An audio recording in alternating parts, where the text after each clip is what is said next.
పద్మ అవార్డులను ప్రకటించింది కేంద్రం. మొత్తం 112 మందికి పురస్కారాలు ప్రకటించారు. నలుగురికి పద్మ విభూషణ్ అవార్డులు ప్రకటించారు. కళల రంగంలో ఛత్తీస్గఢ్కు చెందిన తీజన్ బాయి, మహారాష్ట్రకు చెందిన వ్యాపారవేత్త అనిల్ కుమార్ మణిభాయ్ నాయక్, మహారాష్ట్రకు చెందిన నటుడు బల్వంత్ మోరేశ్వర్ పురందరే, విదేశీ విభాగంగా ఉస్మైల్ ఒమర్ గులేహ్లకు విభూషణ్ ఇవ్వనున్నారు.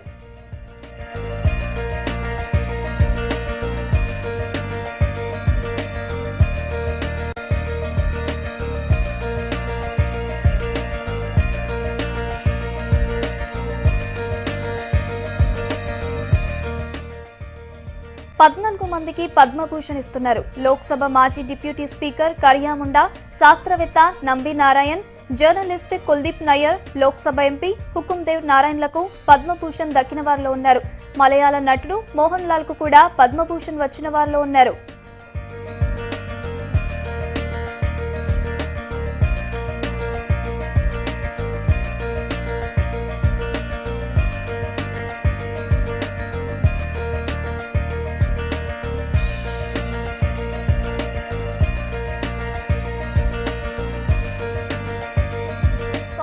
మందికి పద్మశ్రీ ప్రకటించగా తెలంగాణ నుంచి ఫుట్బాల్ క్రీడాకారుడు సునీల్ ఛత్రి, సినిమా పాటల రచయిత సిరివెన్నెల సీతారామ శాస్త్రిలకు అవార్డు దక్కింది. ఆంధ్రప్రదేశ్ నుండి చెస్ క్రీడాకారిణి ద్రోణవల్లి హారిక, వ్యవసాయ రంగ నిపుణుడు యడ్లపల్లి వెంకటేశ్వరరావులకు పద్మశ్రీ దక్కింది. ప్రముఖ సినీ నటుల్లో ప్రభుదేవ, డ్రమ్స్ శివమణి, ఈ మధ్య మరణించిన బాలీవుడ్ నటుడు కాదర్ ఖాన్లకు కూడా పద్మశ్రీ ప్రకటించారు. Cricketer Gautam Gambhir, Shankar Mahadevan, table tennis ప్లేయర్లు శరత్ కమల్, బాలీవుడ్ నటుడు మనోజ్ బాజ్పాయ్, రెజ్లర్ బజరంగ్ పునియా, క్రీడాకారిణి వాంపేలా దేవికి కూడా పద్మశ్రీ వచ్చింది.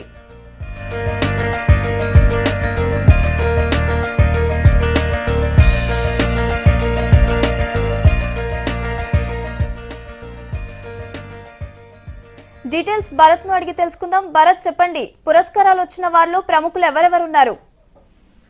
భారత రత్నతో పాటు పద్మ అవార్డ్స్ కూడా కొద్దిసేపటి క్రితం కేంద్ర ప్రభుత్వం ప్రకటించింది. భారత రత్న మనందరికీ తెలిసిన ప్రణబ్ ముఖర్జీతో పాటు భూపేన్ హజారికా ముఖ్యులకు భారత రత్న అవార్డు ప్రకటించారు. దాని తర్వాత పద్మ సంబంధించి గతంలో ఎన్నడూ లేని విధంగా ఈసారి ఎన్నికల సంవత్సరం కాబట్టి చాలా పెద్ద సంఖ్యలో పద్మ అవార్డ్స్ ప్రకటించారు. ఎన్డీఏ ప్రభుత్వం వచ్చిన తర్వాత జనరల్ గా 50-60 మందికి ప్రతి సంవత్సరం పద్మశ్రీ అవార్డు ఇస్తుండేవాళ్ళు. అయితే ఈసారి దాదాపు 94 మందికి పద్మశ్రీ అవార్డు ప్రకటించారు. దాంతో పాటు నలుగురికి పద్మ విభూషణ్, దేశంలో 2వ అత్యున్నత పురస్కారం, 14 మందికి పద్మ భూషణ్ అవార్డు ప్రకటించారు. అయితే పద్మ అవార్డ్స్ వచ్చిన ప్రముఖుల్లో గనక మనం చూస్తే తెలంగాణ నుంచి ఇద్దరికి పద్మశ్రీ అవార్డు వచ్చింది. Sirivennela Seetharama Sastry, Sunil Chhetri Indian football team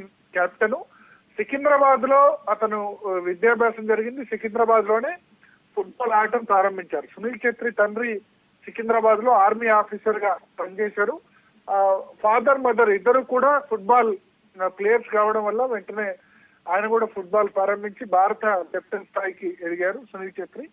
so Sunil ఛత్రికి Telangana quota నుంచి అవార్డు లభించింది. అదేవిధంగా సిరివెన్నెల సీతారామ శాస్త్రి ప్రముఖ గేయ రచయితకు కూడా తెలంగాణ నుంచి అవార్డు ఇస్తున్నట్టుగా కేంద్ర ప్రభుత్వం ప్రకటించింది. హైదరాబాద్ లోనే నివాసం ఉంటున్నారు. నిజానికి విశాఖ జిల్లాకు సంబంధించిన వ్యక్తి అయినప్పటికీ హైదరాబాద్ లో నివాసం ఉంటున్నారు కాబట్టి తెలంగాణ కోటాలో అవార్డు ఇస్తున్నట్టుగా కేంద్ర ప్రభుత్వం ప్రకటించింది.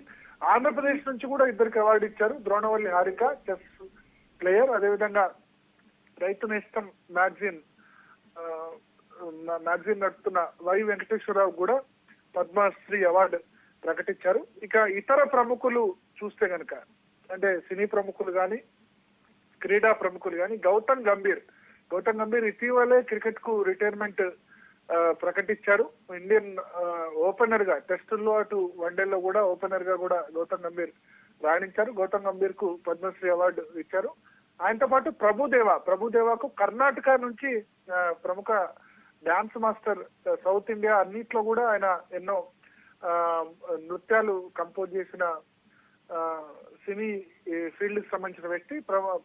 ప్రభుదేవకు కర్ణాటక కోటా నుంచి అవార్డు ఇచ్చారు. వాళ్ళతో పాటు మనోజ్ బాజ్పేయి, ప్రముఖ భోజ్పురి నటుడు, బీజేపీ నేత, బీజేపీ ఢిల్లీ శాఖ అధ్యక్షుడిగా ఉన్నాడు మనోజ్ బాజ్పేయి.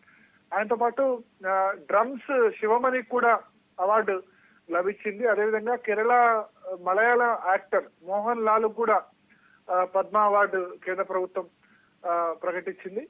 సో ఓవరాల్ గా చూసుకుంటే దాదాపు 114 మందికి అవార్డ్స్ వచ్చాయి. పద్మశ్రీ, పద్మ విభూషణ్, పద్మ అవార్డ్స్ అన్ని కలిపితే గనక. ఇంకా కొంతమంది స్పోర్ట్స్ ప్లేయర్ ఆచంట శరత్ కమల్ తెలుగు వ్యక్తే, అయితే తమిళనాడులో నివాసం ఉంటారు కాబట్టి తమిళనాడు కోట నుంచి table tennis player Achanta Sharath Kamal కూడా అవార్డు వచ్చింది. సో ఓవరాల్ గా పద్మ అవార్డ్స్ ఈ విధంగా ఉంటే భారత రత్న అవార్డ్స్ ఏదైతే 3 భారత రత్న అవార్డులు ఇచ్చారో అవి కొంచెం రాజకీయంగా ప్రకంపనలు సృష్టించాయి. ఎస్పెషల్లీ నానాజీ దేశ్ముఖ్, అదేవిధంగా భూపేన్ హజారికా వీళ్ళిద్దరి విషయంలో పెద్దగా సర్ప్రైజ్ సెలక్షన్ ఏం కాదు, కానీ ప్రణబ్ ముఖర్జీకి అవార్డు ఇచ్చి మోడీ ఒక మాస్టర్ స్ట్రోక్ కొట్టారని చెప్పొచ్చు. ఎందుకంటే కాంగ్రెస్ పార్టీకి సంబంధించిన వ్యక్తి అయినప్పటికీ మేము గౌరవిస్తున్నాం. కాంగ్రెస్ పార్టీ సరైన గుర్తింపు ఆయనకు ఇవ్వలేదు, బట్ మేము ఇచ్చామన్న మెసేజ్ పంపించేందుకు మోడీ అవార్డు ఇచ్చినట్లుగా మనకు స్పష్టంగా అర్థమవుతుంది. ఎన్నికల ఏడాదిలో ఎస్పెషల్లీ బెంగాలీలను తర్వాత ఇతరులను కూడా ఆకట్టుకునేందుకు. అయితే ప్రణబ్ ముఖర్జీ కంట్రిబ్యూషన్ ను, దేశానికి ఆయన చేసిన సేవల్ని మనం ఎట్టి పరిస్థితుల్లో ఆయన భారతరత్నకు అన్ని విధాల అర్హుడు. 45 సంవత్సరాలు పార్లమెంటేరియన్ గా, కేంద్ర మంత్రిగా, ప్రతిపక్ష నేతగా ఉన్న తర్వాత ఆయన చేసిన రోల్, దేశానికి చేసిన సేవలు అయితే డెఫినెట్ గా మర్చిపోలేరు. రాష్ట్రపతిగా కూడా ఉన్నారు. అయితే కాంగ్రెస్ పార్టీ కూడా దీన్ని స్వాగతించింది. కొద్దిసేపటి క్రితం రాహుల్ గాంధీ ట్విట్టర్ లో ట్వీట్ చేశారు, ప్రణబ్ ముఖర్జీ ఏదైతే ఆయన దేశానికి సేవ చేశారో ఆయన ఈ అవార్డుకు అన్ని విధాల అర్హుడని కూడా చెప్పారు. అయితే గత సంవత్సరం ఆయన ఆర్ఎస్ఎస్ హెడ్ క్వార్టర్ నాగ్పూర్ వెళ్లి ఆర్ఎస్ఎస్ సమావేశంలో పాల్గొని ఉద్దేశించి ప్రసంగించారు కూడా. దాని పట్ల కొంత అసంతృప్తి వ్యక్తమైంది కాంగ్రెస్ పార్టీలో. సో ఆర్ఎస్ఎస్ కూడా యాక్సెప్టబుల్ ప్రణబ్ ముఖర్జీ. కాబట్టి ఒక విధంగా చెప్పాలంటే అటు ఆర్ఎస్ఎస్ ఇటు కాంగ్రెస్ పార్టీకి సంబంధించిన వ్యక్తి అయినా సరే ఆయన ప్రధానమంత్రికి పదవికి అర్హుడు. ప్రణబ్ ముఖర్జీని ప్రధానమంత్రి చేయలేదు అని గతంలో మోడీ అనేక సార్లు బహిరంగంగా వ్యాఖ్యానించారు. ఈ నేపథ్యంలో ఒక సర్ప్రైజ్ సెలక్షన్ గా, ఒక మాస్టర్ స్ట్రోక్ గా ప్రణబ్ ముఖర్జీకి భారతరత్న ఇవ్వడం మనం అనుకోవచ్చు. దానికి ప్రణబ్ ముఖర్జీ కూడా రెస్పాండ్ అయ్యారు ట్విట్టర్ లో. ప్రణబ్ ముఖర్జీ నేను ఈ అవార్డును అత్యంత బాధ్యతతో స్వీకరిస్తున్నాను. అయితే దేశానికి నేను ఇచ్చిన దానికంటే దేశం నాకు ఇచ్చింది ఎక్కువ అని నేను భావిస్తున్నాను. నేను దేశానికి ఇచ్చిన దానికంటే దేశమే నాకు ఎక్కువ ఇచ్చిందని ఆయన ట్విట్టర్ లో ప్రణబ్ ముఖర్జీ రియాక్ట్ అయ్యారు.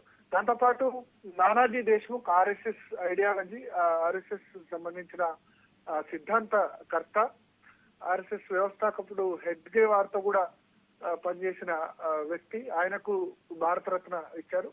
దాంతో పాటు భూపేన్ హజారికా అస్సామీ, బెంగాలీ తర్వాత హిందీ గీతాలు ఎన్నో రచించారు, ఎన్నో మ్యూజిక్ కూడా కంపోజ్ చేశారు.